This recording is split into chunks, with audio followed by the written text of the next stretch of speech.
Айнұр қаланың қызы. Жасынан ақылды, ерке болғанымен шаруаға епсіз болып өсті.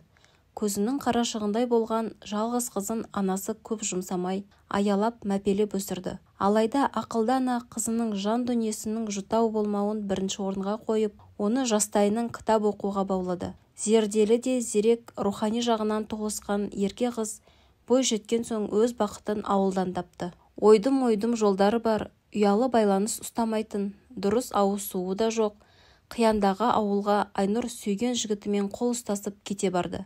Содан бері 5 жыл өтті. Келгелі бері ата-енесінің қабағын аңдып, солардың бабын табудан жалыққан емес. Қолынан көп нәрсе келмейтін. Ол алғашында бүлдіріп, күйдіріп, жандырып жүріп, бәрін үйреніп алды. Сиыр сауалмай көзін көгертті, ошаққа нан жабам деп қолын күйдірді.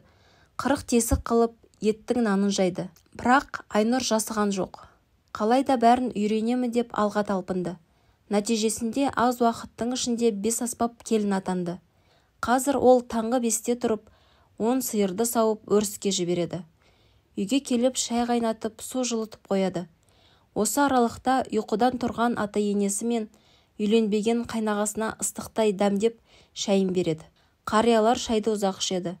Жазғы күндері ауладағы ошаққа шай қайнатып, шоқтың шайын береді. Сүт тартып, май қаймағын жасайды.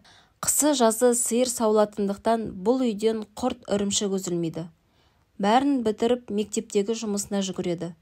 Мұғалім болып жұмыс жасайтын. Ол мектепте де алғыр ұстаздардың қатарында.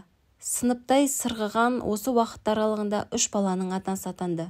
Күнделікті күйбең тірлікпен жүгіріп жүрген күндердің бірінде өзіне ақылшы, қамқор болған енесі аяқбас дертке шалдықты. Бір-біріне үймелен-сүймелен 3 баланың қасына енесі 4-ші бала болып қосылды. Бірақ Айнұр бұл жолы да шыдамдылық пен табандылықтың шынайы үлгісін көрсетті. Анасы ауырып қалды дегенді естіп, қала маңында тұратын үлкен қызы жылап еңіреп жетті.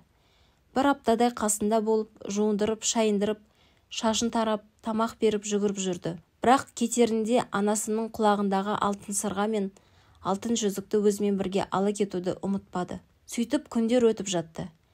Көрші ауылда тұратын ортаншы қызы бала-шағасымен анасын бағуға келді. Ол да үйдегі жалғыз келін Айнұрға болысқан болып, анасын қарап, жанашырлық танытты.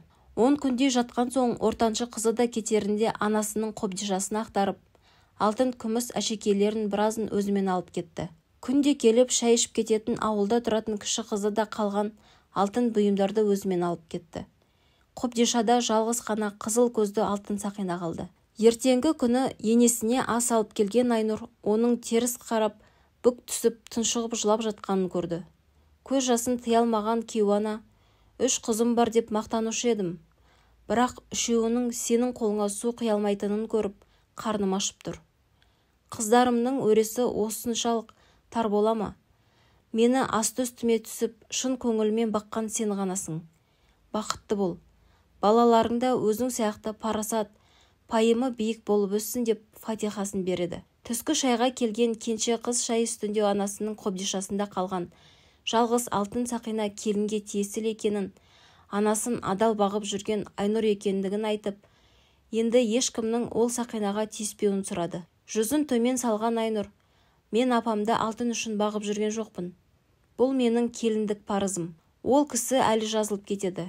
Бәрі Алланың қолында. Маған ол кісінің фатихасы да жетеді деп, шай құймақ болып атасының кесесіне қол созған еді.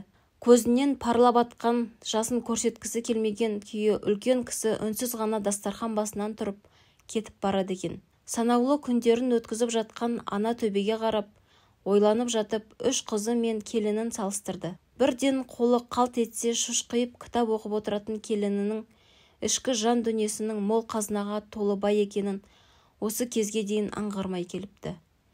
Байқап қараса қыздарын жалт-жұлт еткен жалтырақ дүниелерге құмар қылып тәрбиелеген өзі екен. Өзінің материалдық құндылықтарға ғана мән беріп, олардың рухани жұтаңдығын ескермегенін кеш түсінді. Бұлайғы тірлікте жалт-жұлт еткен дүние бірінші орында болғанмен, өмір мен өлімнің арасында жатқан адамға таза рух қана қажет екен. Жаны қиналып жатқан сәтте қора толы малдың да, сірескен дүниенің де, қобдиша толы алтынның да көк тиыны қадір жоқ екенін ұғынды. Өзінің бала тәрбиесіндегі қателігін кеш түсінген Айнұрдың енесі соңғы күндерін өксікке толы өкінішпен өткізді. Өмірден өтер сәтінде қыздарының бәрі келіп апалап, айнала қоршап жылап отырды. Көздерінен тарам-тарам жас ағып жатқанымен үш қызының да санасында анасынан қалған өзге де бағалы заттарды бөлісіп алу жоспары тұрды. Қиналып жатқан, ана жанына босаға жатқан, тараған жарық сәуле ғана жылылық сыйлағандай болды. Дәл осы сәтте босағада тұрған жалғыз келіні ғана шын ниетімен енесінің екі дүниеде жамандық көрмеуін тілеп, өз білетін Құранын, сүрелерін күбірлеп оқып тұр еді. Шынайы оқиға каналына тіркеліп, өз ойларыңызбен төменде бөлісіп кетсеңіздер. Және лайктарыңызды басып, қоңыраушаны басуға ұмытпаңыздар. Келесі кездескенше аман сау болыңыздар.